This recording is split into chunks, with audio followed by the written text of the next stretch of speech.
ខេត្តពោធិ៍សាត់លុយម៉េះមានសួនកំសាន្តនៅលើនាវាទៀតបងប្អូននិយាយពីថាប្លែកខ្លាំងមែនទែនហ្មងសម្រាប់ខ្ញុំសារតែខ្ញុំមិនដែលឃើញមានខេត្តណាដែលមានសួនកំសាន្តឬក៏វេទិកានៅចំកណ្ដាលផ្ទៃទឹកដូចនៅខេត្តពោធិ៍សាត់ទេបងប្អូននិយាយពីថាការរៀបចំរបស់គេស្អាតប្លែកខ្លាំងមែនទែនដែលយើងដើរលេងកំសាន្តសប្បាយនៅនឹងហើយគឺមានអារម្មណ៍ថាពាក់ចិត្តខ្លាំងហ្មងបងប្អូនមើលពីចង្ងាយគឺដូចសំពៅមែនទែនហ្មងបើយើងមើលរូបរាងពីលើទៅអញ្ចេះវិញបងប្អូនមើលទៅដូចជាសំពៅអញ្ចឹងសម្រាប់សំពៅមាសនៅចំកណ្ដាលផ្ទៃទឹកនៅក្នុងក្រុងពោធិ៍សាត់នេះផងដែរគេឲ្យឈ្មោះថាបូរីវប្បធម៌កោះសំពៅមាសបងប្អូនហើយសំពៅនេះមានឈ្មោះដើមថានាងពៅដែលក្នុងរឿងព្រេងគេដំណើរតគ្នាយូរមកហើយថាសំពៅនេះធ្វើដំណើរមកហើយក៏មកជាប់នៅចំកន្លែងហ្នឹងបងប្អូនទៅណារួចអញ្ចឹងណាក៏ធ្វើឲ្យមានដីមានអីកកជាប់នៅលើនាវាហ្នឹងคล้ายទៅជាកោះរហូតដល់បច្ចុប្បន្ននេះឯងចំណែកឯអ្នកខ្លះទៀតគាត់ហៅកន្លែងហ្នឹងថាជាកោះអណ្ដែតដោយសារតែខែភ្លៀងខែភាសាលិចណាលិចណីមិនក៏កន្លែងហ្នឹងអត់ដែរចេះលិចដែរបងប្អូនអញ្ចឹងហើយគាត់ហៅថាកន្លែងហ្នឹងកោះអណ្ដែតអញ្ចឹងណាហើយសម្រាប់កោះសំពៅមាសនេះគឺគេបានដាក់ឲ្យប្រើប្រាស់ជាផ្លូវការនៅឆ្នាំ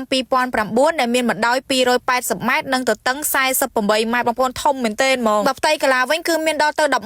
11,436ម៉ែត្រការ៉េហើយបរិមាត្រជុំវិញកោះប្រហែលជា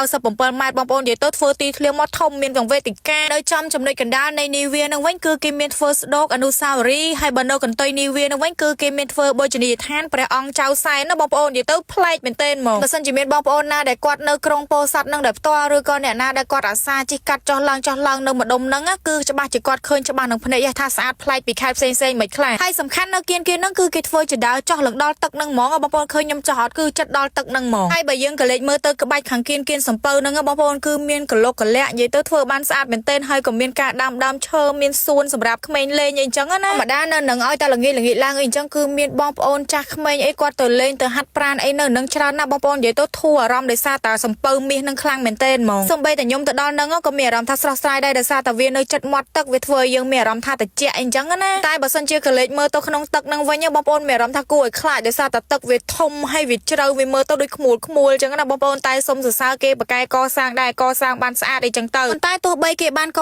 សាងសំពៅមាសក៏ពិតមែនក៏ប៉ុន្តែគេអត់ភ្លេចក្នុងការធ្វើស្ពានដើម្បីដើរទៅដល់សំពៅមាសហ្នឹងឯងបងប្អូនដូចស្ពាននេះអញ្ចឹងគឺមានប្រវែងដល់ទៅ51ម៉ែត្រហើយបើក្បាច់បង្កាន់ដៃរបស់ស្ពានហ្នឹងវិញគឺគេកសាងលក្ខណៈជារូបនាគអីចឹងណាបងប្អូនហើយចំពោះសំពៅហ្នឹងវិញបើសិនយើងមើលពីចង្ងាយចេះទៅខ្ញុំទៅដល់ដំបងឡើងច្រឡំថាចេះបងប្អូនពីណាគេយកនាវាមកបដែតចោលអីចឹងណាដោយសារតែរូបរាងពីចង្ងាយគឺថាស្អាតមែនទែនហើយបងប្អូននៅម្ដុំហ្នឹងគាត់បានប្រាប់ខ្ញុំថាបើសិនជាមកពេលយប់គេបើកភ្លើងបោះអីចឹងគឺកាន់តែស្អាតទៀតដោយសារតែនៅខាងមុខហ្នឹងគឺមានសួនប៉ុន្តែសម្រាប់សំពៅហ្នឹងវិញគឺយើងអាចធ្វើដំណើរទៅត្រើយមកខាងទៀតបានទេដោយសារតែគេអត់បានកសាងស្ពានមកខាងទៀតទេបើសិនយើងចង់ធ្វើដំណើរទៅត្រើយមកខាងទៀតយើងជិះទៅស្ពានផ្សេងអញ្ចឹងណាមិនជាមានបងប្អូនណាដែលធ្វើដំណើរកាត់ក្រុងពោធិ៍សាត់រឿងញឹកញាប់ដែរប៉ុន្តែអត់បានចាប់អារម្មណ៍សំពៅមាសមួយហ្នឹងបងប្អូនកុំភ្លេចមើលផងហើយបើសិនជាអ្នកអត់ដែលឃើញសោះនៅពេលដែលបានធ្វើដំណើរកាត់ក្រុងពោធិ៍សាត់បងប្អូនទាំងអស់គ្នាកុំភ្លេចកលេចមើលផងហើយក៏ដូចជាថតរូបលេងផងដោយសារតែថតពីចង្ងាយទៅគឺជាប់ដូចនាវានៅខាងក្រោយអញ្ចឹង